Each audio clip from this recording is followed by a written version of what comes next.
Hello, welcome to another episode of Swapping Joysticks. I'm your host, Ben Ostwick, and joining me as always, Ed Nightingale. Hello, Ed. Hi, Ben. It is the 22nd of February?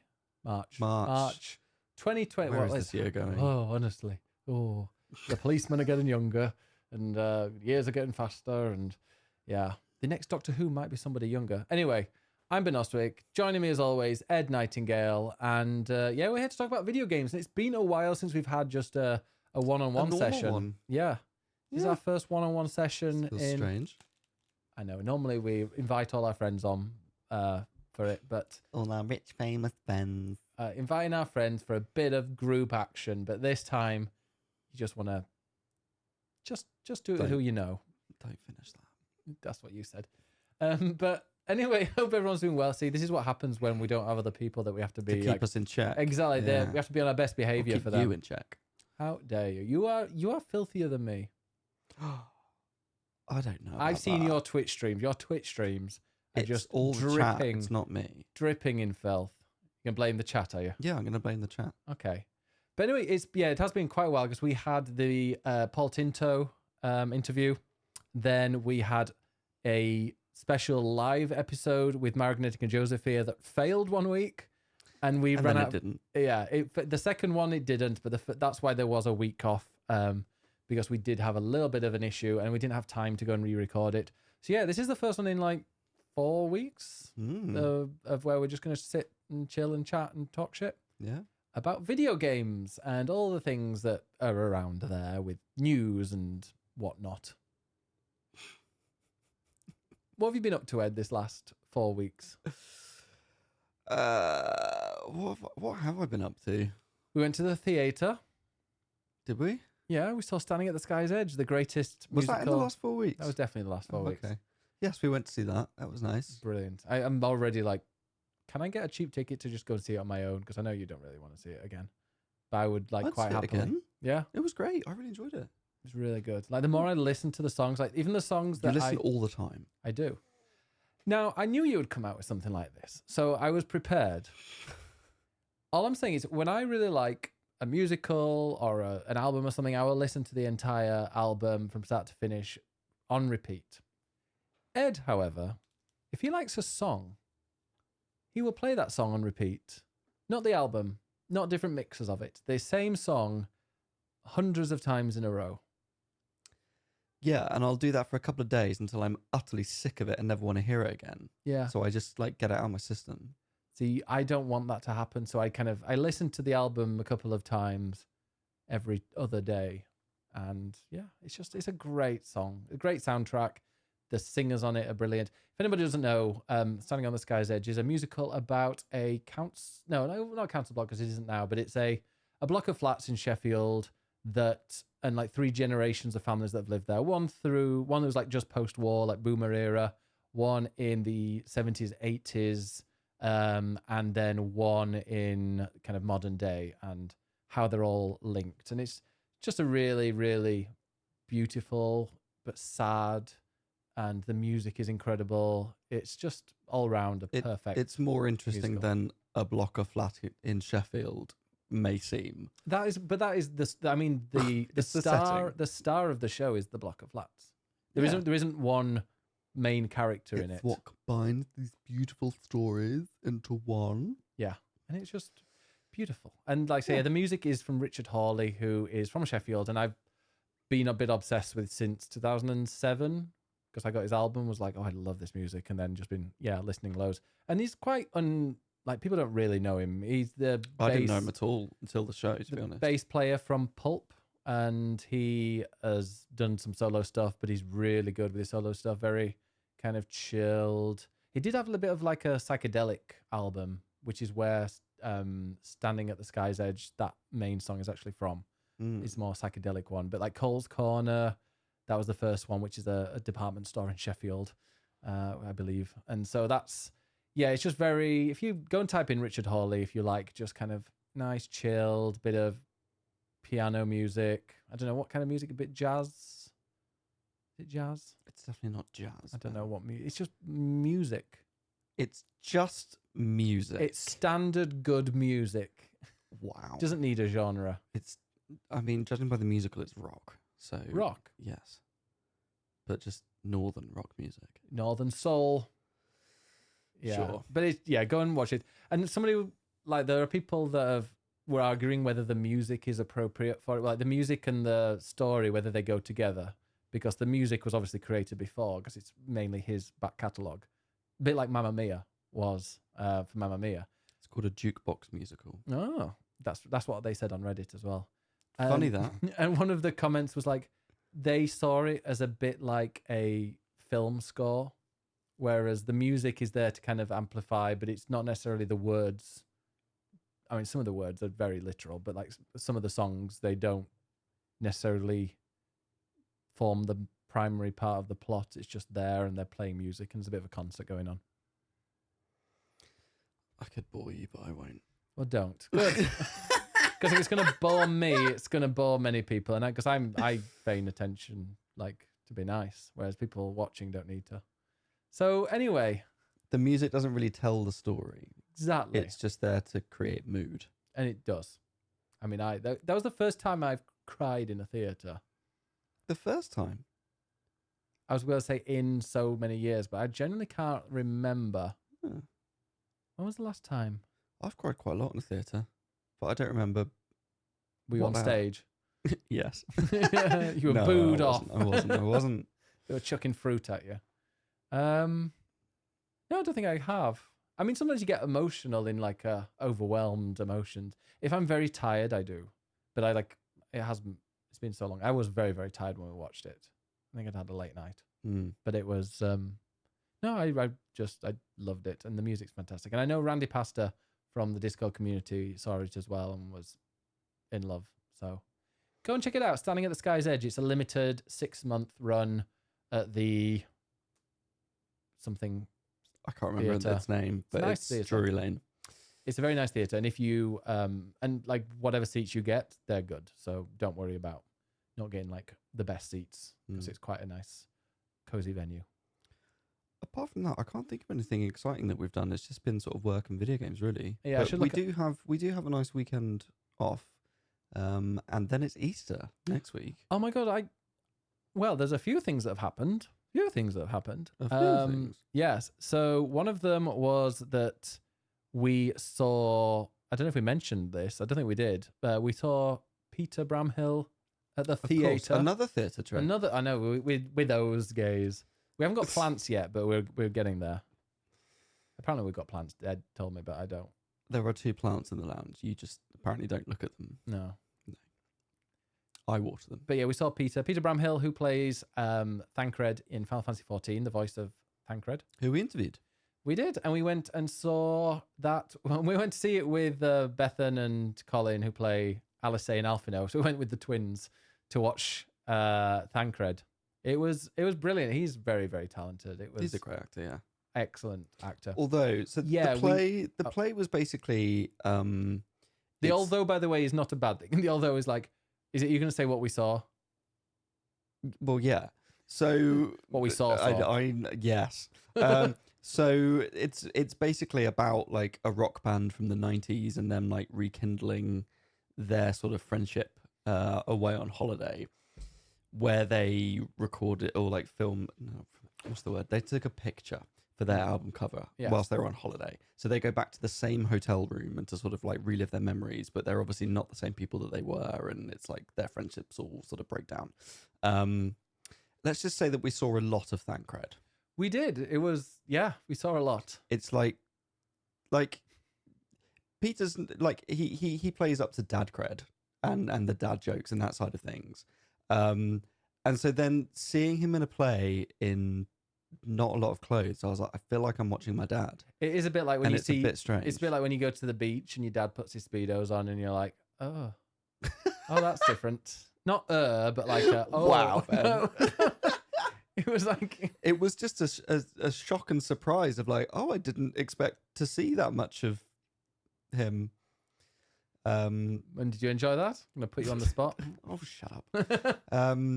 It was a good play though. It was fun. It was really just, good.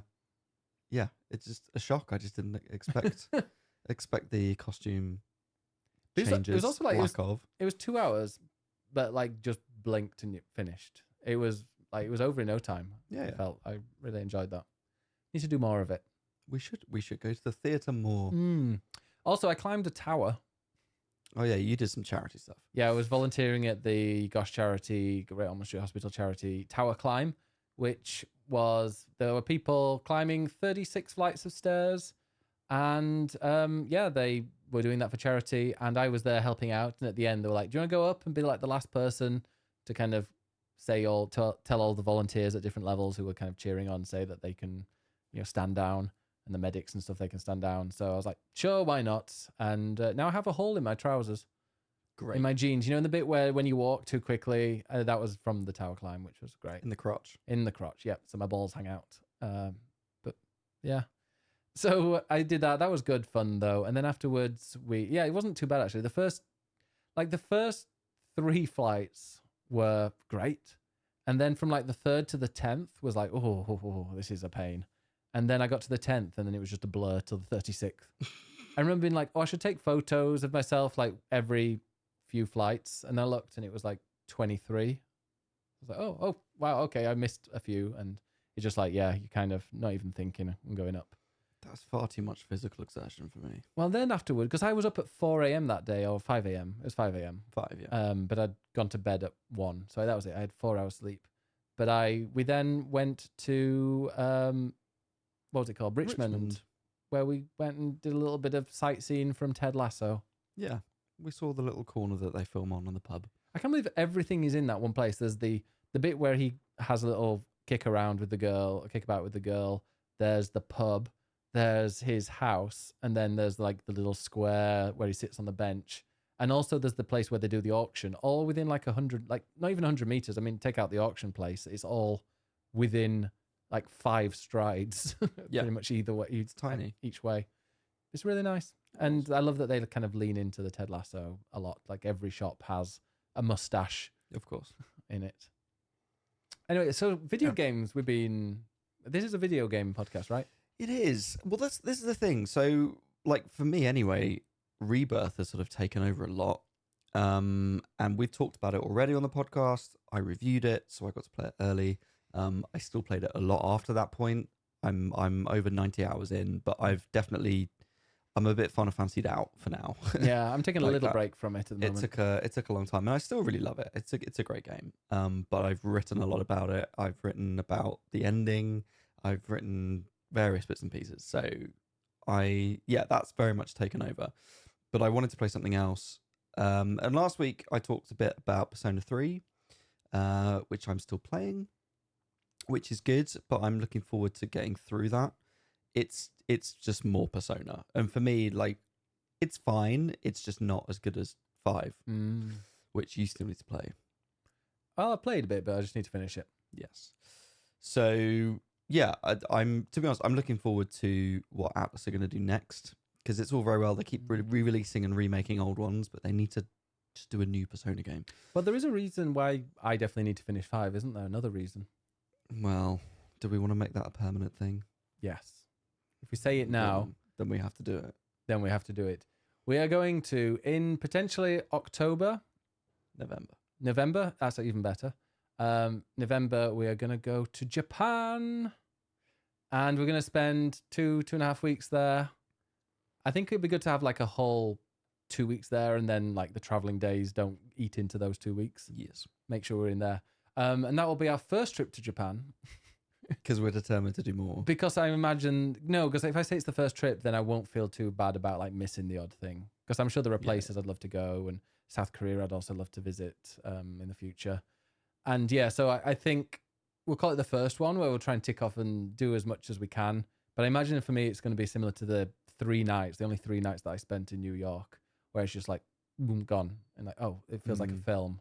Luckily, phone quality cameras are much better nowadays, so there'll be some great ones. Did I tell you about my trip to New York, where I went with a video camera, and my ex's dad gave a video camera for us to use, and then we were there, and we're like, it didn't work. It looked really like the screen was just like messed up. It did not work at all.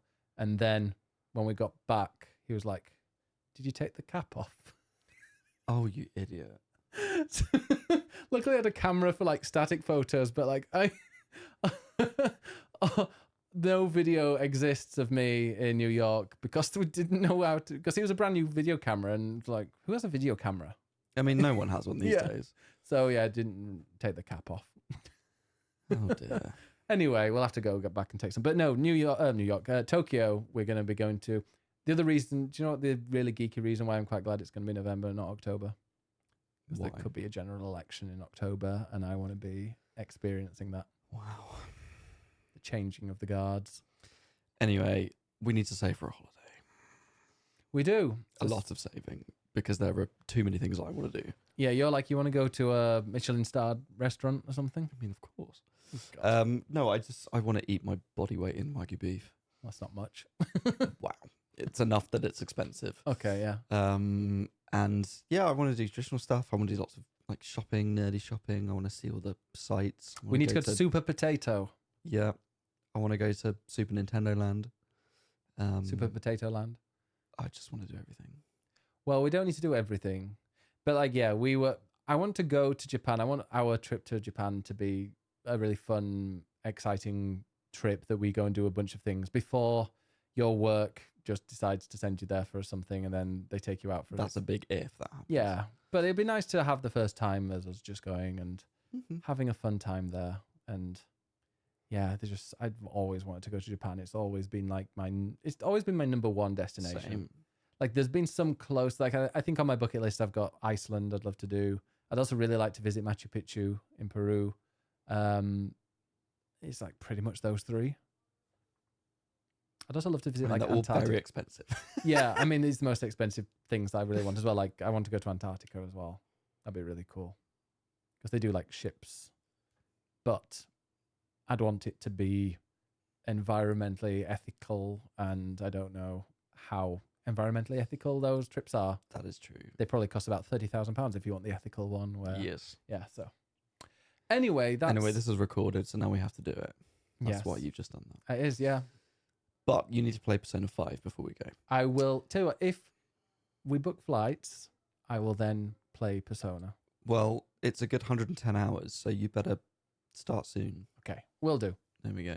So what were video games? So yeah, we were. Yeah, so I've been playing some Persona 3. I'm going to stick with it because I'm 30 or so hours in, which I think is over halfway, I think.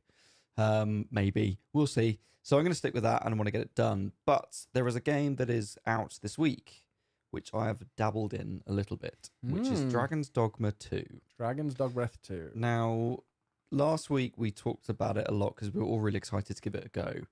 And it looks like before I started playing it, I was like, this looks like something that absolutely is my kind of thing. Like, I love an open world RPG, love a good fantasy world. It looks great. It's Capcom. It's got bits of Monster Hunter-y type stuff in it, a little bit anyway.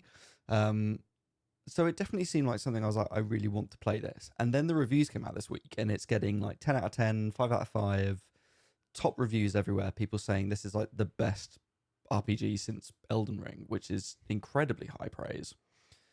So I've been really excited to jump into it. It's 92 on Metacritic, I think. Yeah. So it's done really, really well. So yeah, I played it a little bit last night. Now I will preface this by saying literally it was a couple of hours. So it wasn't that long. And a good chunk of that was spent in the character creator. I think you did more than a couple of hours, definitely, because there was a couple of hours after that you played. Maybe like 3 or 4. I'd say close to 4. Yeah. And I will admit, so far, it's not grabbing me. Wow. Which is maybe controversial to say. You're allowed to dislike games. Am I? Yes. I don't dislike it. I think I will absolutely stick with it because it's had such high praise. Mm. And I think I sort of know why people... I haven't actually read the reviews in full, but I think what people have really praised about it is the sort of emergent gameplay, i.e. there's this big open world and all these different things that can happen sort of at random to make the world feel alive. And so you can be in the middle of a quest and then random things will start happening and you get sidetracked off somewhere else and... You know, the world really feels alive because of what's happening in there, which is great. Do you have like an overarching story that you're like, okay, I kind of just need to go over here, But if it takes me 5 hours when I'm kind of wandering over and just doing stuff, but you've always got like in your mind where you kind of need to go, or are you just kind of walking around aimlessly? No. There are quest lines. You get sent on quests, and there'll be a marker and somewhere to go. But it might be a little bit like, I guess, Breath of the Wild sort of started, where people will come up to you, or then you see something like, well, that's interesting. I'm gonna go over there, and then Elden Ring style. yeah.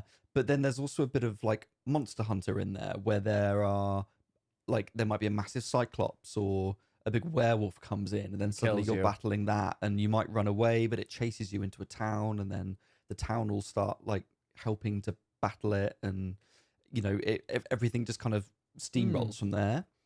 And that seems to be what people are praising, and I'm not far into it enough to have experienced a lot of that. So absolutely take what I'm about to say with a pinch of salt. I think for me, there's just a sort of awkwardness about the game as a whole, a slightly sort of jankiness. And I think that if you go with that and embrace that, that's when weird things start happening, but in a fun way. In the same way that, for instance, like Skyrim, people really like actually the fact that it's quite buggy, because then silly things happen, and people kind of quite like that. That's why I like WWE 2K20. Yeah. All the great bugs. So people, I think, quite like that side of things. But in the early stages anyway, for me, it just has that sort of awkwardness to it that is not quite sitting right for me. So it's things like, the character creator, yes, it's really detailed, like really detailed. There are sliders for everything. Obviously, the butt slider went to 100%. You said there was a bigger butt, or did you switch back to the big one? Actually, no, I think I just took it down a little bit just because the walk looked a little bit weird. Was it triggering you with your... No, well, I was like, oh, I've got none of this. Literally has none. No. But then, like, you can look at the teeth, and you can select which teeth in the row you want to have. So you can have someone with like just like one snag tooth if you want. Like it's really, really detailed, which is amazing. But then I spent ages in it thinking, oh, is this the right character? I don't know. And then it's that thing where you go into the main game and then put like clothing on them, and you're like, oh, that's not quite what I thought they'd look like, which is a bit annoying. That's the reason why I wear always like the beach outfits and stuff, because I want that character that I've created, I want to see it. Sure. Whereas now I regret it, and I'm like, I'll just put a hat on them. Is there any, what's it called, like the transmog stuff? I have no idea. Okay. No idea at this point. I don't even know if you can change your... Wow. So, no, I'm not yawning for you. Can I be very quick just to pause recording, because I forgot to bring a drink in. Wow. Sorry, Ed. Right, Ben just let off the biggest yawn, so apparently I'm boring him. No, you're not boring me. I was just, it's not the most interesting. No, I'm joking. Wow. No, I was actually really interested. I think I just haven't had caffeine since 11 a.m. and also I haven't had a drink in a while. Get some sugar in you. That's water. So yeah, there's just a sort of awkwardness about it. Like just character movement and combat, and it all just feels a bit awkward. Like I don't quite know how else to describe it, but awkward. You said there's no dodge. Or is there a... Well, maybe there is on different characters. So there are different, what they call vocations, i.e. jobs, i.e. classes. And you only have 4 at the start, which are like fighter, mage, archer, and thief, which are all just very obvious. I went for archer, surprisingly enough, because usually I go for mage. I think the thing with mage is that mage is very slow because it takes time to charge up every spell. So it's powerful, but it's actually a bit slow going. But so I went for archer, which there's like a run button, but I haven't yet discovered a dodge move. Yeah, maybe an archer doesn't dodge or something. Yeah, so you're sort of just at the back, just firing off arrows. I don't know, it just feels all a bit clunky, I think. And maybe I'll just settle into that. Maybe over time you get more skills, and it sort of you get into it a little bit more. I think the original game was known for being a bit janky. Yeah, I played it recently a bit. Yeah, so what did you think of it then when you played it recently? I felt it was janky, but I was playing it on the Steam Deck, and I liked. It just felt like it was an old game, which it was, but I don't know. I think when the game came out, though, it was criticized for being a bit mediocre in terms of kind of the graphics compared to some of the games that were out at that time. Yeah, so it came out, I think it was 2012. I think I saw that earlier. And so it was released on PS3 and Xbox 360. And yeah, I think it was criticized at the time for being a bit janky and a bit awkward and whatever. But people have since sort of said, well, it's a game ahead of its time because it had all these great ideas and boom, boom, boom. Playing this new one is reminding me why I bounced off the original years ago, to be honest. And I played it, I think it came out just after Skyrim. Okay. And it was like a year or so after Demon Souls. And I played all 3 games in very close succession. And as you know, Skyrim is obviously groundbreaking open world RPG that is absolutely loved. Demon Souls was the first Souls game, which was also completely groundbreaking. And by comparison, the original the original Dragon's Dogma, just to me, felt very generic. And it just, like, the graphics are just a bit bland and a bit washed out, a bit grey and brown. Yeah, I quite like that though. It felt more like medieval, like it felt a bit more. That's exactly realistic. what it is. It's very grounded and it's very medieval. And yes, a lot of fantasy games are set in that sort of medieval setting, but this is very much like, yes, there's magic and there's dragons, but you're there with typical medieval weapons and armors and I got things kind like of the that. vibes from what was it called? The Kingdom Come Deliverance. Yes. So that kind of armor and outfits. But I think one thing I liked about it, and I only played the first few hours. One of them was like the first boss battle. You're climbing on top of a monster and you have to hold on to it. So I just noticed I think my thing is a little bit too quiet. Wait, is that the right one?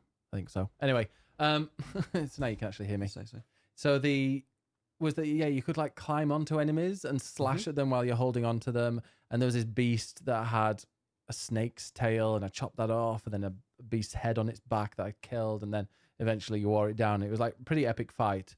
But I think the main that was really cool. And to me, the other part of it that was really fancy was the bit where you could import people or you could summon people to fight alongside you. Yeah. So that is the pawn system, which is PAWN. Yeah, he kept saying Nothing like sexual. He's like, oh, I got 3 pawns. I'm like, I think they're movies. They call them No. Pawns, like chess piece I'd pawns. like 3 pawns, please. And yes, this I'm 18. This is what the original sort of created, basically. It was its big innovative thing. And essentially your pawns are just AI companions. So it gives you the impression that you're playing a co-op adventure, but with AI companions. Because you can't do co-op, can you? No, it is single player, but it gives you the impression of multiplayer. And at the very beginning, you design your own pawn. So you design your own character, and then you design your own companion, basically. And is your pawn hot? So I attempted to make a hot man for my main character, and I just couldn't quite get it right. He's got the blonde mullet. Well, I sort of gave him like blonde, sort of long hair, and a good mustache. Oh, that mustache was. I mean, You hate the mustache. I was going. The mustache was Ted Lasso. I was going down the medieval route of like facial hair and. No, he looked like a 1980s football manager. Great. I like it, but also don't. It doesn't look great. And I don't know if I can change it or not. And then the pawn, I went for a cat man because you can be like a sort of cat person. And I made him blue and attempted to make him look a bit like Kimari from Final Fantasy X. And I called him Kimari as well. You did. Has anybody used him? Have you found out if people... Do you find out if people use them? I think so. So that's the thing. You make your own pawn that then joins you on your journey. But that then gets uploaded online. And then other people can download your pawn. You know what this game is? It's a Strand game. Oh, don't you say that. It is Dragon's Dogma 2, the second Strand game. Sure. So... essentially, you can have 4 people in your party. So you, your pawn, and then 2 others that you can summon at specific stones. But there are some that, or you find them around the world. And some of them are just made by Capcom, especially. But some of them are made by other people online. Some of them are made by asshole YouTubers. Some of them are made by asshole YouTubers called Asmongold, who we won't mention. Or other good streamers, because they've had a whole thing of like getting content creators involved to design pawns that then you can download and add to your game. You should never do that. Like, can people like learn not to base game? I don't think I think it's just the pawns are created by these people. Yeah. But it's a very good rule to like not involve content creators with that kind of thing. You've seen Nick Merckx, the homophobe, who got like his skin from Call of Duty removed. There was the guy in Sea of Stars. Yeah, I can't remember what that was about, but yes, that was removed. They've had it removed as well. It's like content creators, let them make the content afterwards. Let them play the content and show Don't it put that them way. in your game. Don't include them in the content in the game. And I speak as a streamer myself. Some of them are nice and some of them aren't. Some of them, yeah, but you also don't know who is nice and who is going to be found out to be an arsehole later. I mean, you just look on Twitter any day, there's somebody that you've thought was great and isn't. So Yeah. I would advise against that. But I mean, this isn't the actual character. And I guess if somebody, well, I mean, everybody knows that Asmongold is an asshole. So like, why is... I mean, I'd love to see the stats on which, because there's... Can you choose? There's a good, like... Well, you find them. Like, so you go into a Riftstone and then it's a little area you can walk around and all the pawns are waiting for you and you can go and talk to them all and then choose who you want to add to your team. But if somebody's like a massive fan of Greg Mill or whatever and his character's in there... You can search by ID. Oh, okay. So that's the thing, is that you can search by the ID of these content creators. I think there might even be like 20. There's quite a few of them. I'd love to see the stats of like who's most popular and who's gets downloaded and used the most. That would be interesting. I just feel like there are better people than Asmongold, yes. The thing with the pawns that you add to your team, though, is that they are essentially static, so they don't level up. So when you upload them to be downloaded, you upload them in that state and they never change. So that means that as you're on your journey, you might download someone who is maybe level 5, but then as you level up, you might get to level 8 and you're like, okay, well, this pawn's shit now. So let's dismiss them and get another one that's a higher level. So you can mix and match your team, bringing in new pawns, and they also remember what's happened in their player's game. So if you get someone like a pawn into your game, so say I get your pawn into my game, and maybe you've done a quest that I haven't. We need to change the name of this. I wish they would. Maybe you've done a quest that I haven't. So your pawn might say, hey, I've done this quest. Follow me and I'll show you how we did it. And so they sort of remember things. Does that make sense in the game, though? It's like, hey, I've done this quest before. That sounds a bit weird. Well, pawns are like in-game sort of... Oh, magic. Magical, they've come but from they an come alternative. from other worlds. Yeah. Oh, okay, that makes sense. What about... I'm really interested. I cannot wait to play this. And to be honest, we've got a friend coming over tonight, and all I'm going to be thinking about is, I kind of want to start Dragon's Dogma. I mean, as much as I started this by saying, like, I find it awkward and it's not click for me, I still really want to play it. I also want to get through the beginning bit and then maybe stream once I've got the hang of it, so that it might be fun to see a bridge being smashed to pieces by a troll or whatever. And I feel like the beginning bit, it doesn't do a very good job of explaining the story. And there's lots of pop-ups, aren't there? There's loads of little tips of like, here's how to do stuff, which is very Capcom and very Monster Hunter, that it just doesn't really explain its systems very well. And the menus are really ugly. So I don't think it makes a great first impression. But it also, interestingly enough, it doesn't actually say Dragon's Dogma 2 in the game. It just says Dragon's Dogma. And from what I can tell from the brief bit of story, it sort of feels like it's just a rehash of the first game. So it's bringing back a lot of memories for me of the first game, which I bounced off of. But I think that it is at least done better, even though it retains that same sense of sort of awkward jankiness from the original. The fact that they copied pretty much the beginning bit, because I've seen the beginning bit where a dragon gets a heart on his nail and takes that. Like, that is in the first hour of the first game. Yeah. And then they call it Dragon's Dogma. I mean, is there a false start? Does it then... Are you playing a little short summary of the first game or something, and then... I don't know. It goes into the second? Like I say, I just haven't played enough of it yet, so I can't give you a full impression. I think it's just that the first impressions of it, I don't think are great. And I do worry that it's going to get all these like 10 out of 10 reviews for people to then buy it and maybe bounce off it. So what I'll say is, like, come back to us in a couple of weeks when we've played it more, and we might suddenly go, oh my God, it's clicked and I get it and I see why people love it. It's just the opening, I don't think, gives the best first impression of it. I think the goofiness will help it survive on Twitch. I think there are going to be lots of funny clips. That, I think, is like, is genuinely become a real thing in gaming with social media nowadays, is that you get all these silly clips that get sent around. You know, I remember when Tears of the Kingdom first came out, and Yeah. everyone's like, The "Oh, penis look at all fire the weird monster. things that we've built," and that genuinely helps to create buzz around a game. Yeah. So I can see that happening with this. It's a type of marketing, and it works really well. It does. And that's how. If you want to get your games like that way, you want to learn about games, do it. Yeah. But So we'll see. We'll see. I saw the really kind of messed up Pikachu. Oh God! Could you make that as your character, as your pawn? And put it online, and then Yeah. other people can absolutely and download it. And that's part of the reason that the character creator is so powerful, is because, and literally so they released the character creator before the game for free. Yes, they So did. you could download it and test it out. Generally, so Dragon's Dogma 2 was like the 10th or 20th most watched game on Twitch, but this was this morning, so they weren't playing the actual game. Yeah. And I literally clicked on it. Every single thumbnail was just the character creator, because that's all they were playing, obviously. Exactly. It was quite amusing just seeing thousands of people watching other people just make games. And you can see make people characters. like recreating characters from other games. I mean, like I said, I attempted to very poorly make Kimari. I've seen people make characters from Yakuza, make like Kratos from God of War, make a weird looking Pikachu, make whoever else. But the thing is that they're doing that as a pawn to upload for other people to download. So that will also help the sort of sharing community vibe behind the game. Absolutely. Agent 47. Are there any suits in there? I don't know about that, but you can definitely have a bold man, yes. The fact that there's a lot of creativity in there, and you said there's a lot of jank, and it is kind of a bit grey and it's very medieval. Does that, and the fact that the menus are a little bit ugly, do you think that just adds to the immersion a bit?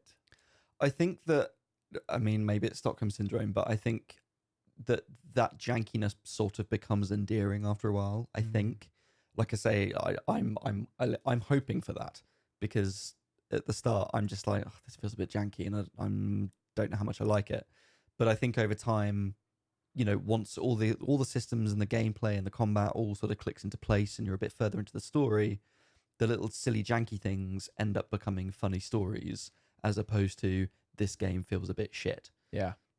I'm very, very much looking forward to playing it. It's how's the performance? Because on PlayStation it's 30. I mean, this is a whole other thing as performance, and this is the biggest sticking point for it. Like I say, I haven't read a lot of the reviews. I've seen the scores, so I don't know how much it's been talked about already as part of the reviews. Performance, but it's not great. So they've basically said it's an uncapped frame rate. So that means that if you're playing on a PC with like a super powerful rig, you could probably have on like console as well. You could probably have like 120 FPS, and I'm sure it'll look amazing, and it runs really well. But what I've heard is that on PC the frame rate isn't great, and if you've got quite an average PC, it doesn't run very well. And because it's uncapped, it's not fixed. It means that it's variable. So that's the worst thing, because it jumps around all over the place. They really need to add that in, because it is. If you've got a game and it's jumping between 30 and 45 FPS, it is 10 times better to just have it as a stable 30. Yeah. Because you notice it when it changes. And I'm speaking as someone who just, the higher the frame rate, the better. Also, I'm really far down today. Yeah. The higher the frame rate for me, the better. But more than a higher frame rate is it needs to be stable. And that is one of the reasons why the 30 FPS didn't bother me with Starfield. Like, I played and finished Starfield with 30 FPS. Didn't bother me really in the end. I mean, I'd have loved it at 60 FPS, sure, but the 30 FPS was just incredibly stable. I also like just chilling on the sofa with it. It's like you don't need kind of lightning reflexes like a Souls game on a PC or a first-person shooter. But it's, if it varies, I really hope they patch something into that so that you can... But apparently, like, it jumps on the console between 30 and like 24 or something. So this is the thing, like, on PC... I think it sort of has the potential to go high with its frame rate, but you need the best rig to do that.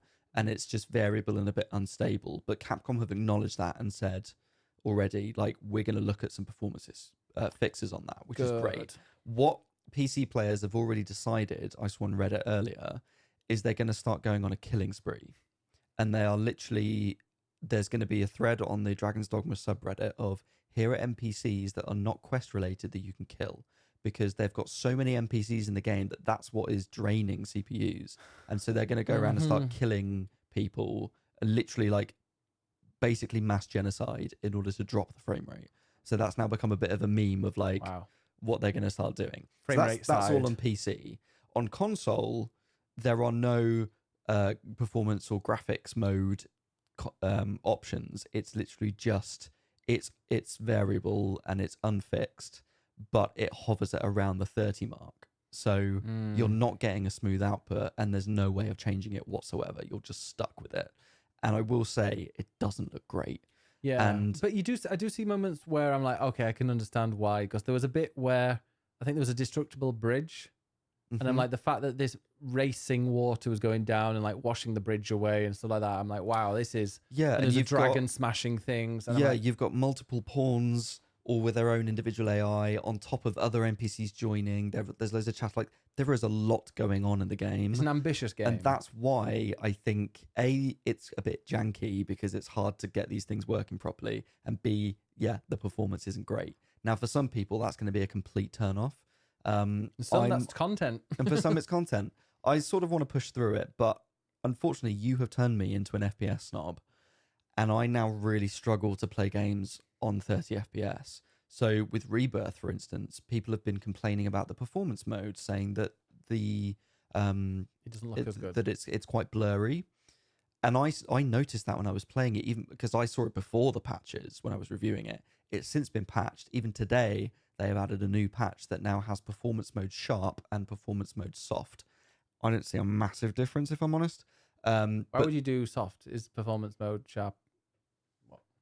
well, exactly. Like you want Oh. performance mode sharp. Like why would you want soft? I think soft is just it is as it is, or has been. Okay, yeah, they just haven't changed. And now it's like they've added a slightly sharper mode, but it's barely noticeable. But yes, if you look between graphics and performance, performance is a lot blurrier, like noticeably. However, the frame rate is a solid 60, and I would much rather play with that than with a 30 FPS that looks better. But just for me, I cannot play with 30 FPS anymore. Unfortunately, I've done so well. you have. So I'm playing Dragon's Dogma, but I am struggling with it a bit, in all honesty. And I've seen reports online of journalists sort of, I think it was on IGN, someone was saying that they started on PS5 and basically had motion sickness because of the FPS. And so they had to move to PC where they could have a higher frame rate. But like I say, you need to have a good rig for that. So Yeah, as much as I'd like to play Dragon's Dogma 2 tonight, part of me is thinking, do I just wait until after we've had our weekend away with my parents, of which we're actually going to go up to Sheffield and see that tower block that we're talking about. But will I wait and then on Tuesday when I'm back, if I haven't been kindly given a code, then I'll buy it, but I'll buy it on PC. I mean, you can just use my version. So Have you got a PC? Oh, you mean on PC? Yeah. Oh no, I wouldn't buy it on PlayStation. Yeah. Look, maybe that's worth it if you've got the rig to go with it. What I would say is that if you're like me, will spend ages in the character creator, so you won't get very far in an evening. But also the other thing is, if I do get it on Steam, it's a 2-hour refund thing. So go and maybe even test it. That's true. Maybe go and test it. Go whiz through the character created in default, and then go and test what the FPS is going to be like in the main game before then restarting it. And because you don't want that 2-hour window to be missed. Yeah. Don't you? 2 hours in the character creator, then you go out and you can't play it. Yeah. Well, that's very there's a true. demo, isn't there? Is a demo out on PC as well? It's not a demo. The character creator part. Well, it's just that. Oh. It doesn't take you into the game. It's No, just but is it like, does that count as the? Does it call it? Is it just called a character creator? Yeah. I thought it might be demos. No. No. So anyway, that is Dragon's Dogma 2 for now. So, like I say, first impressions, a bit awkward, a bit janky, a bit generic. Interesting systems with the pawn stuff and all the emergent gameplay, but for me, visually, it's a bit generic. Like I like a fantasy game with some fantasy in it. I like a bit of Porn. I like some porn. Whether that be like Final Fantasy, even 16 is very medieval, but it's got that Final Fantasy sort of weirdness, crystally, magic-y stuff to it. Or Elden Ring that's got its sort of twisted nightmare visions of weird creatures and stuff. This is very medieval and grounded, which so far is not clicking with me as much. But I'm going to stick with it and, come back to us in a couple of weeks and we'll give you an update. See, a grounded fantasy game is very much me. But I love documentaries. I love history books, like that kind of fantasy where it is grounded in reality and it does feel more realistic is Yeah. 100% my thing. Like Kingdom Come Deliverance, I It's played a terrible game. I mean, I played a bit. It's an absolutely fucking awful game. I played a fair bit. Quite a bit of it. There was one bit where you had to go up some stairs to get to the ramparts of this castle. You had to walk backwards and crouch to go up these stairs because for some reason there was some kind of weird barrier when you try and go up it. It was very janky, and I know that it was a bit controversial because of comments made by the people that made it. Yeah, they were incredibly misogynistic. The Oh, performance was terrible. It has awful sword combat, and it was boring as fuck. But That's people my love that. ceremony. Maybe other people like it.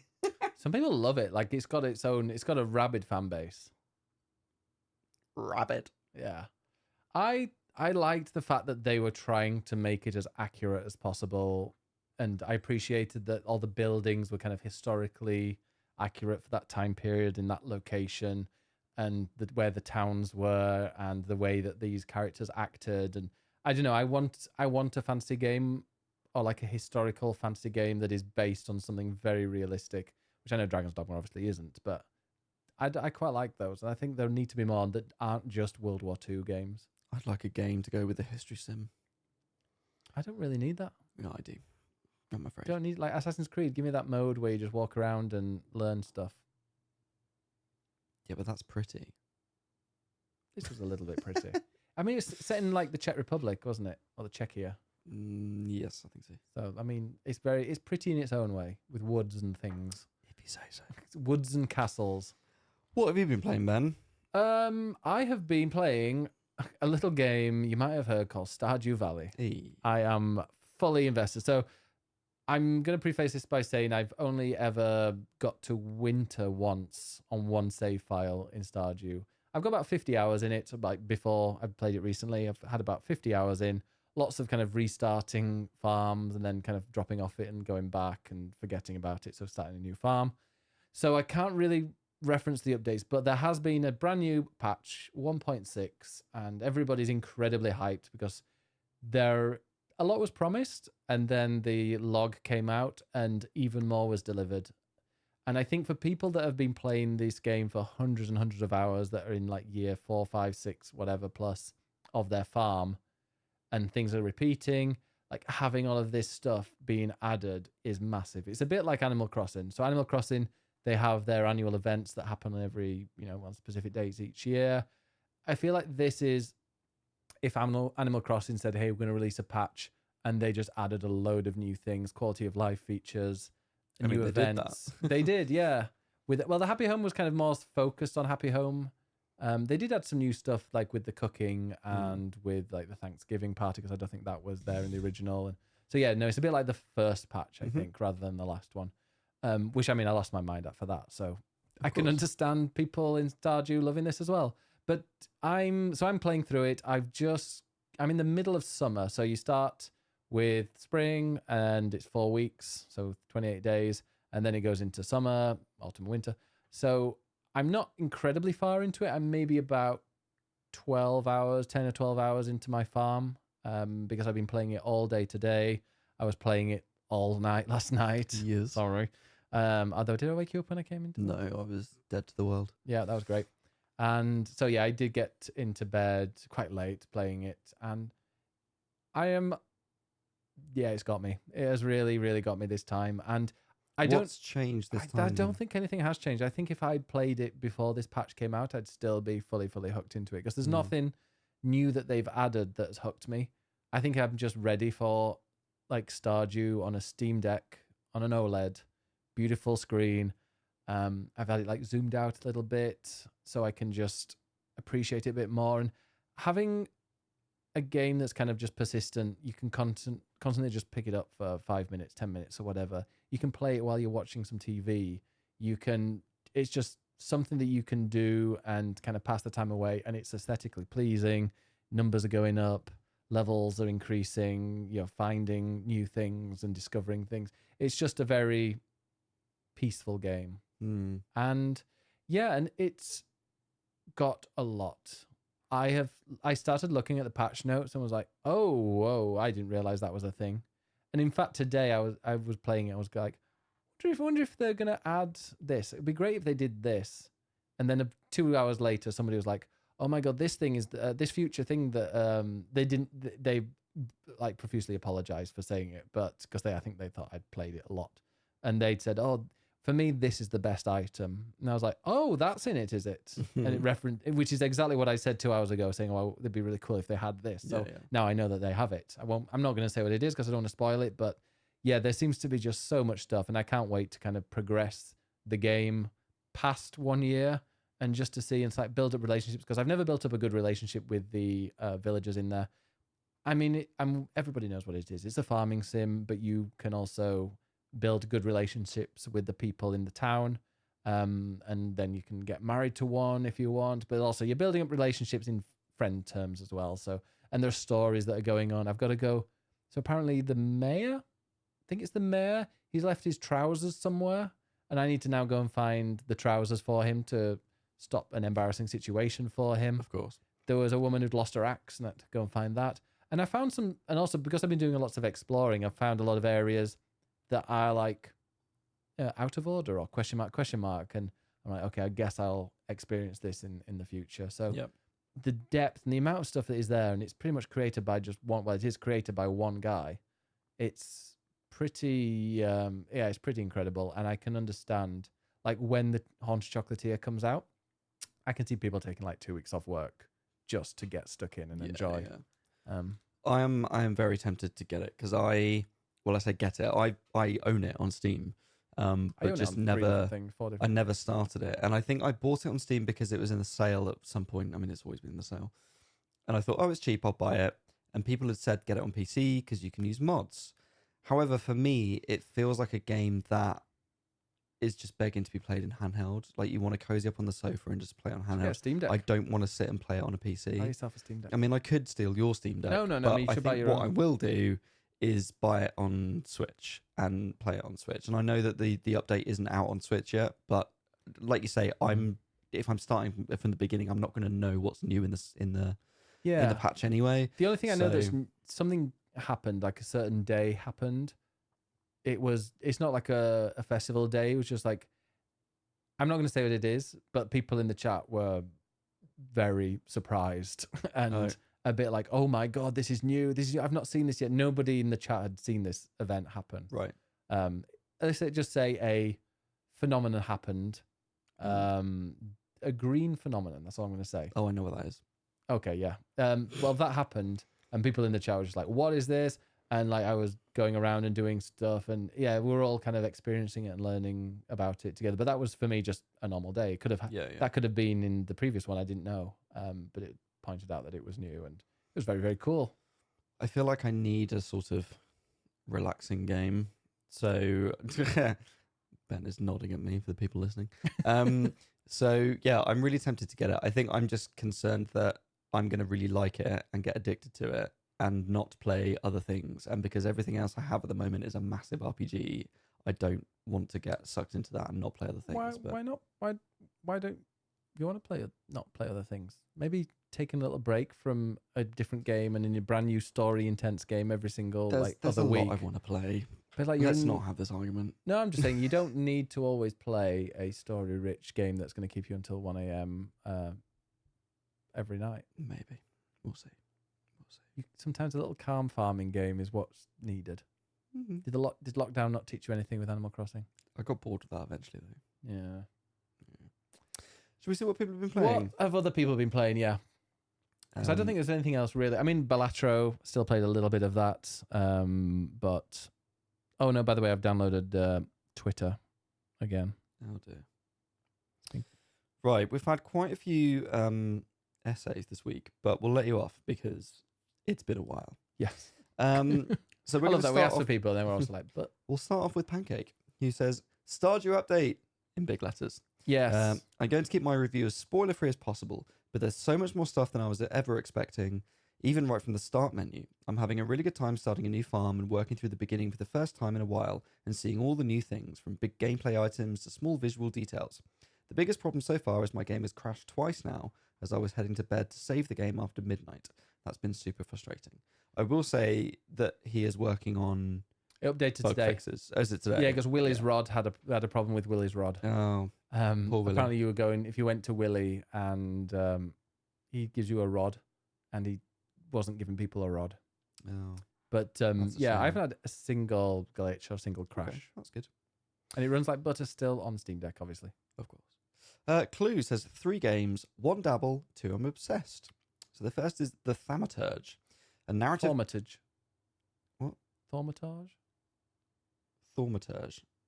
It's a class in Final Fantasy 14. I mean, yeah, I know that much. A narrative point-and-click type of investigative story where you play as Victor, a mystic who can bind with spirits called Saluter, calling upon them for abilities and to help out in combat.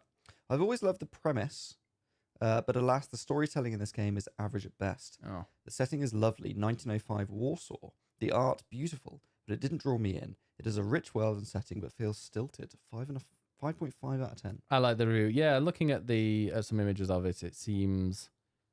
I quite like a top-down kind of like 3D-esque kind of Shadow Gambit. Is it Shadow... No, what's Like the... isometric. Shadow Tactics I'm thinking of, yeah. That kind of look, but yeah, very pretty. Number 2 is Wildmender. As an avatar of the god of rivers, you are tasked with bringing life back to a destroyed world. You explore the vast world, repairing water springs and growing plants to revitalize deserts, salt flats, etc. It's very rewarding in that you see the landscape change before you. What was once a dusty sand dune is now a verdant grove of trees, glowing shrubs and animals. The game is very easy to pick up and very easy to understand. There is quite a bit of busy work though, and as the land is vast, travelling can take a while. As for replayability, you can generate a unique world with different POIs at different map locations, providing a different experience altogether. Highly recommended, 8 out of 10. And then the third one is Lightyear Frontier, which I have heard of. I got an email saying that it was on my wish list and it's been it's coming to early access. Yes, early access, yeah. It's a farming sim with a mech. Game just came out yesterday. I'm already 8.5 hours. Game has 0 combat, boasts vibrant colours, and has a wonderful soundtrack. Think Outer Wilds country-style guitar. It's a farming sim, short and simple, and it does it very well. You explore the different region in your mech, clear some goo and weeds, and collect new materials to upgrade and improve your farm. It kind of reminds me a bit of Homestead Arcana, but mech. Recommended 7 out of 10. I'm definitely interested in that. To be honest, I thought it was a Buzz Lightyear game. No, it's a farming game, but with a mech, and it's like alien planets and plants and things. I'm definitely interested, but there's no way I'm doing 2 farming games at the same time. Yeah, pick one. Definitely pick one. Pete Random. I was playing Balatro, played it obsessively for the first week. Then I realised it was doing bad things to my brain. Maybe I'm not good enough at it, but I felt like I was just waiting for good jokers to come up. And then I'd get the buzz from seeing the numbers go up and up. And then I'd just do it again and again, waiting for another run as good as that, but enduring loads of dud ones that felt out of my control. 100% with you on that. 100%. Like sometimes you're like, well, I'm probably going to get 3/4 of the way to the end of it and of the run. There's no way I'm going to finish it because the jokers are the things that kind of modify it. And you get, I think 7, but maybe you can change it based on various things. Yeah, I've also had some jokers that just make it laughable, like how easy it is, and then some where it's like all of these are not really doing anything. Yeah, that seems annoying. Yeah. Pete's also revisiting Dragon Quest XI instead, which I dropped off after 20 hours originally. Love everything about it. My own attention span is the only reason I stopped playing it originally. I have never played a Dragon Quest game, and I've heard such good things about 11 that I'm like, I need to play that at some point. It feels like a very good Dragon Quest JRPG. Yeah, it's that. It's not gonna blow it's not gonna blow you away with new things, and it's exactly what you imagine it is. Of the genre. Yeah, and also we know one of the voice actors, Shy. Oh yes, of course. Who is someone in it. Wait, well, I'll find who it is because Pete watches, so I'm gonna go Shy. What was the name of Dragon Quest 11? Dragon Quest. He plays the voice of Sylvando. Sylvando. In the style of Bailando. Sylvando. Oh, is that what that was? He played, yeah. What do you mean? Is that what I was thinking Sylvando instead of Fernando. Glinsky picked up and completed Jurassic World Aftermath on the Switch. It's a stealth survival game similar to Alien Isolation, but not as horror-based as the audience includes younger people, more young people than Alien Isolation does. though you will still jump a few times, and the sound design does a brilliant job of ramping up the tension at points. Who's playing that? Glinsky. Said a couple of years after Jurassic World, you've crash landed on Isla Nublar, or Nublar, and need to gather some. Does that mean cloud? Probably. And need to gather some data, then escape with only your wits and a short-range device to activate certain electronics. I don't have any wits. I'm sorry. You don't. Whilst being hunted mostly by 3 velociraptors. There could have been more variety in the interactions, but more objective and puzzle styles are added in the latter half where the game really kicks up a gear. Just Overall, 3 dinosaurs. Mostly, but there are others as well, I think. Okay, I was about to say, mind you, Alien Isolation, just one alien. Well, isn't exactly. It? Overall, a great game you can complete in a couple of sessions, and one of the few to ever make me think, ooh, I wish I had experienced that in VR. Well, yeah, no. I love Jurassic Park. I love Jurassic Park generally, like all the films. I love those. I need to watch the latest one, actually. It's got Chris Pratt in it. Yeah. Liz, obviously Stardew is my entire personality again. Pissed off that I went to meet. Oh my god! Pissed off that I went to meet Willie. That's really hard to say quickly. She pissed and ate Willie. And didn't get a fishing rod from him. Seems like there were a few bugs, but happy to have a renewed joy for the only game I've ever managed to stick at. I can completely relate to these. Yeah. Deb says, where do I start? I've been playing a bunch of cheeky little Find Cats games. There are so many on Steam, and it's just a fun, brainless game I can play whilst listening to an audiobook. Say Find Cat. Find Cats. Is that... What do you do in that game? You find cats. Oh. Lots of them are also free on Steam or super cheap. There are usually 100 cats hidden all over the world, and you just click to find them. I didn't mean to do... I don't know. I don't know what that noise was. No, it sounded a bit like a cat. There are also others where you just have to find a certain number of dogs, cats, leaves, and other items. It sounds like Where's Wally, but cats. So when you just click on them, it's not like hunting them? No. There's no bow and arrow? No. I also bought Lumberjack during the Steam sale. Oh, God, remember that in lockdown? A game without any text, a fun art style, and you are a bear with an axe, and you have to clean up the area and help the cute little animals. I remember all the bears on Twitch were loving that when that game came out. You find humans, and you can smack some sense into them, and then they turn into good people who are kind to nature. Also, you can pet all the animals you find along the way. Always pet the animals. And of course, I started Stardew last night. I love the new farm, and I'm currently about 10 days into my new playthrough. I also read through some things on the wiki, and I'm amazed at how much they added to this game, which almost makes it feel like a completely new game. Also, as well, if you start with a new farm, you start with a coop and 2 chickens, and it randomizes their name, and you can't change those names. Oh. And I saw somebody on Twitter, it made me laugh, because someone was saying like how everybody's is like Acorn or Mauve or like really flights. This person had like a really long German name with their chicken. It was just like really, really different to everybody else's. So let us know what, if you do get the new farm, tell us what your... Tell us your cock name. I think they're hens because they lay eggs. Okay. Riley is also playing Stardew. I played 3 days so far of the new Stardew update because it took me so long to update my mods, but I love it so far. The new farm is amazing. I'm having fun with it again. I think there's been some issues with mod compatibility, but they're working now. A lot of them work, yeah. I'll probably look into mods at some point. I think once it maybe gets a bit repetitive for me, and I've kind of done most of what I want to do in it, then I might look into it more. I think I quite like the visual mods that like change the color palette. They seem quite nice. Yeah, but I would want to do that later because I don't want that to be like, oh, this is what Stardew is. You want the proper experience first. Yeah, that's why I'm doing the basic farm, no mods. Yeah. But yeah, even the fishing game, I want to see everybody hates the fishing game that I know. But there's but like it's impossible to do it. Oh yeah. Yeah, so I need to level up I think I need to get a very good rod. And once I got a good rod, my fishing level will also grow as well as I start to catch them. And then if they're both high, then hopefully it'll be a bit easier. But there's also a mod that will just like instantly catch fish for you. You've got a great rod, Ben. Thank you very much, but it needs to be better. Okay. Need more practice. And lastly, Chaddy says, I have played some Final Fantasy 16, which I have very much enjoyed so far. The cutscenes, combat, and graphics all come together to deliver a lovely experience. I am only around 5 hours in and need to play a lot more. Yes, you do. It's brilliant. It's also quite long. I've just got past the first hub area from what I am guessing. I need to find more time to play along with other games. You do. Especially 16, because it's great. It's brilliant. And I'm so glad that you're like into that, because I think when we wanted to try and get you into Final Fantasy and Ed was like 16 and we thought, yes, 16 is, people complain various issues about Final Fantasy 16 from like Final Fantasy purists, and we're not going to have that story again. But I think Chad is a really good example of there are people who are going to be like, I want to play a game. I like an action game. I like God of War. I like Spider-Man. You look at PlayStation, all their first-party exclusives are pretty much the same type of game. Like Final Fantasy 16 is going to attract those people that love those type of games and then get them hopefully into the Final Fantasy mold, and then they can explore a bit more niche. A very good starting point. Yeah, very, very good. Yeah. So, yeah, it's a good Even game. if it's different to the rest of the series, that's why it's a good place to start. Yeah. To play something that's maybe similar to other games, and then you'll get hooked. And then then we'll get you on 7, 8, and 9 next. No, I mean, like, I think, yeah, 16 is a great one to start. And then you go on to 7 Remake. And then you're in that ecosystem. Oh, yes. Yeah. And then you're hooked.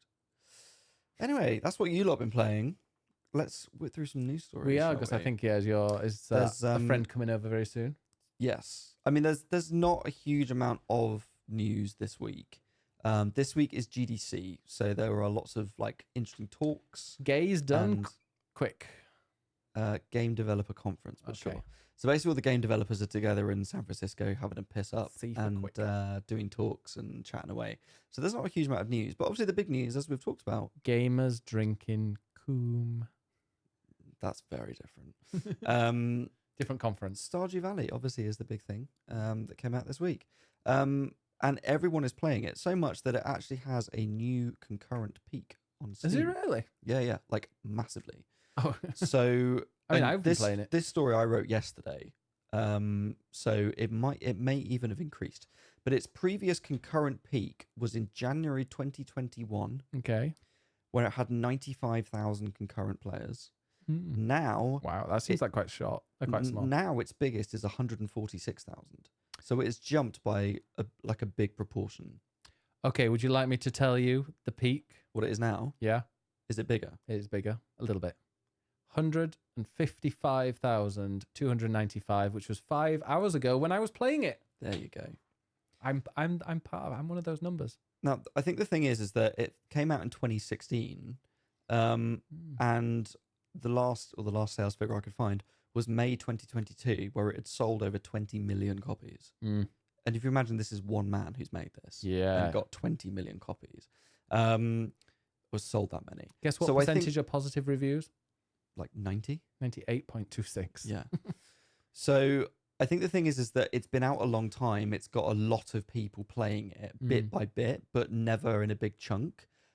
But this big update has basically caused all of those people to come back and say, I want to play it. So it's just jumped in terms of its concurrent players. Do you know what It's also, I will say very quickly, on sale at the moment on Steam. So it's now only £8.79, which is 20% off. Quite interestingly, when did you say it came out again? 2016. So the Twitch all-time peak was 3 years ago, 99,549, very annoyingly close to 100,000. But like right now, it's 18,000. The 24-hour peak was 43. So it like there are more people playing it, but there are few people watching it. But then again, 3 years. To be honest, 3 years ago, pandemic was it? Yeah, exactly. Pandemic, cozy farming game. I mean, Stardew is kind of one of the perfect games to play on it. Yep.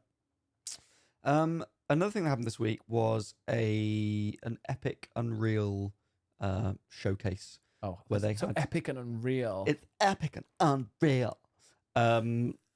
Showcase, and they showed off like sort of. You can use that by the way for the next one if you want don't. for some promo. They showed off various bits and pieces about things they're working on, but the biggest and most interesting one is a new game from Amy Hennig, who was the writer of Uncharted, and has done other bits and pieces. People really like her writing. She is working on a new Marvel game called Marvel 1943 Rise of Hydra, which is basically Captain America versus Black Panther. Now, you're going to roll your eyes at that and be like, this is really close boring. my eyes. Yeah. But part of the reason is that they are using Epic's meta-human creator. AI. No, Oh. but it basically means that it's sort of faithfully taking the actors' performances and making it digital. So when even just from the trailer, if you look at the faces, you look at the lip syncing, it is like perfect. Can we talk about lip syncing in Dragon's Dogma? Oh, the worst thing I've ever seen in my life. It looked like it was bugging. It was that bad. It genuinely did. It was like, like not even attempting to like mouth the words. No, the lips, like everything, there's all that detail, but there's only one kind of line and there's only one asset for a top lip, I think. It's like they're Canadian. Genuinely, it's like the, oh my God, how like that. Yeah, It looks like that. But no, so, okay, it's a Marvel thing, whatever. But genuinely go watch the trailer because it's only a minute and a half. And like the facial animation and the lip syncing of everything looks incredible. So yeah, it's set in like 1943, and it's if you're into Marvel, then it's Black Panther and I am Captain America. interested in war games. Well, there you go. Is it? I don't know about that. I think it's going to be a sort of action narrative-y type thing, but genuinely go watch it because the tech genuinely looked good. Okay, So cool. go give I'll it a watch go. it for the tech. Yes. And then, oh no, I've lost my page. The Sims. Yes, that was the next one. Oh, in case you forgot. Is that apparently there's going to be a Sims movie, and it's being produced by all people, Margot Robbie of Barbie fame. So, but or at least her production company. She didn't direct. Who's the lady that directed Barbie? Greta Gerwig. Greta Gerwig. Yeah. Yes, not Thunberg. No. So she did Barbie, but Margot Robbie is going to direct The Sims. No, or her company. So her production company is producing it.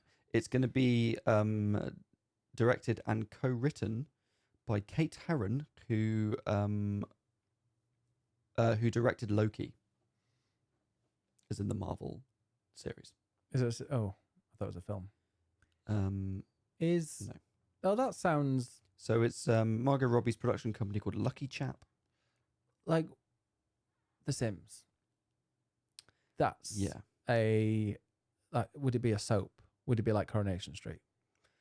Basically, like we don't really know much else apart from like it looks like it's being funded. The only way is Essex. We don't know what the script's going to be about. Like, is it going to be a specific family that's in there? Will they speak Somalian? The whole film is that with subtitles. That'd be funny. That would be great. I would watch that. I wouldn't watch it, but yeah, that would be a choice. So yeah, maybe will we see someone, have the swimming pool ladder removed and they die? Isn't that what everyone does in The Sims? I don't play it. Would it be a sim going into the real world, or would it be another? Well, that sounds very Barbie-esque, doesn't it? Or is it a sort of meta thing where it's like kids playing, but it's them in the world, and like the Lego Movie? Or do real people come and join The Sims and they're like, they get sucked into the PC? Or they just say like, oh, this is buggy. I don't know. But if there's anything to go, if like Gran Turismo is anything to go by, not all video game movies should be made. You can make a film. Well, the thing is, you can make a film about anything. And with The Sims, there is so much potential in that bit. I mean, it's a massive franchise. But what is there are loads. Sims? Well, that's the thing. I don't know what the story What's is. The but identity? That means that they can just make anything. Yeah, but like Gran Turismo, it's going to be about cars.